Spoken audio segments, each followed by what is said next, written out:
Back from the dead.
So surreal. Famously called film Little Pieces of Time.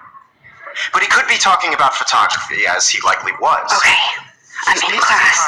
Everything's cool. I'm okay. From light to shadow. From color to chiaroscuro. Now, can you give me an example of a photographer who perfectly captured the human condition in black and I didn't white? fall asleep, and that sure didn't feel like a dream. Bueller? Weird. Diane Arbus. There you go, Victoria. Why Arbus? Because of her images of hopeless faces, you feel like totally haunted by the eyes of those sad mothers and children. She saw humanity as tortured, right? And frankly, it's bullshit. Shh. Keep that to yourself. Look at this crap. How can I show this to Mr. Jefferson? I can hear the class laughing at me now. Yourself. Seriously, though, I could frame any one of you in a dark corner and capture you. I should take a picture to prove I'm still here. Plus, it's perfect for my portfolio. And I have to get my daily selfie quota. Too obvious? What if Arbus chose to capture people at the height of their beauty or innocence? She had a brilliant eye. I haven't kept up with my journal as much as I should. If anybody else looked at this, what would they think? I have to admit, I'm not a big fan of her work. I prefer Robert Frank. Me too, Victoria. He captured I can't believe I still have this pencil case. I should upgrade to the 21st century. But I like it old school. You don't have I do love my analog camera. Which explains I should take a quick picture now. Photographic muse.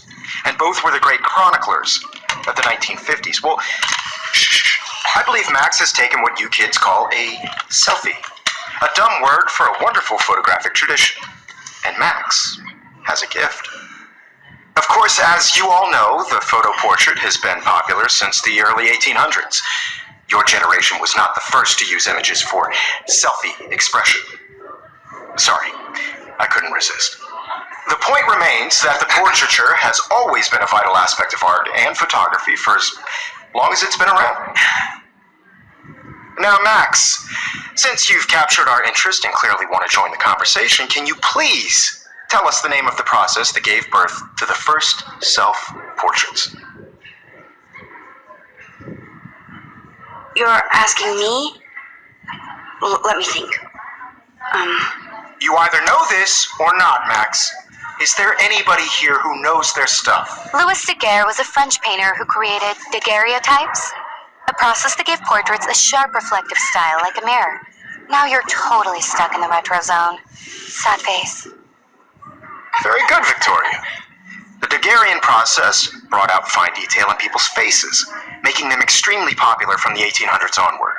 The first American daguerreotype self-portrait was done by Robert Cornelius. You can find out all about him in your textbook, or even online. Hey guys, don't forget the deadline to submit a photo in the Everyday Heroes contest. I'll fly out with the winner to San Francisco, where you'll be feted by the art world. It's great exposure, and it can kickstart a career in photography. So Stella and Alyssa, get it together. Taylor, don't hide. I'm still waiting for your entry too. And yes, Max, I see you pretending not to see me. See me.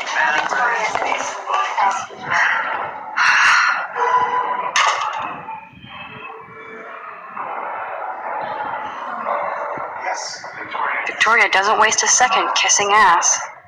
Your photo for the competition every class. Starting out so No, Mr. Jefferson. I just worked so hard in the shop, and I'm sure you know what it's like to be consumed by your work. I just really think Everyday Heroes is an important cultural event, and I want to represent Blackwell Academy. You have just by participating, by putting yourself out there in the world. Now, no matter who wins, this is just a bump on a bigger road. I don't want anybody to feel excluded. Excuse me, Mr. Jefferson, can I talk to you for a moment? Yes, excuse you. No, Victoria. Excuse us. I'd never let one of photography's future stars avoid handing in her picture. Do I have to? I just don't think it's that big a deal. Max, you're a better photographer than a liar.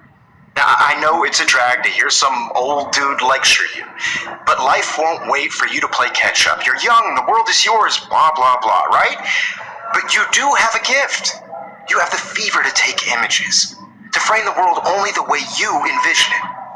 Now, all you need is the courage to share your gift with others. And that's what separates the artist from the amateur.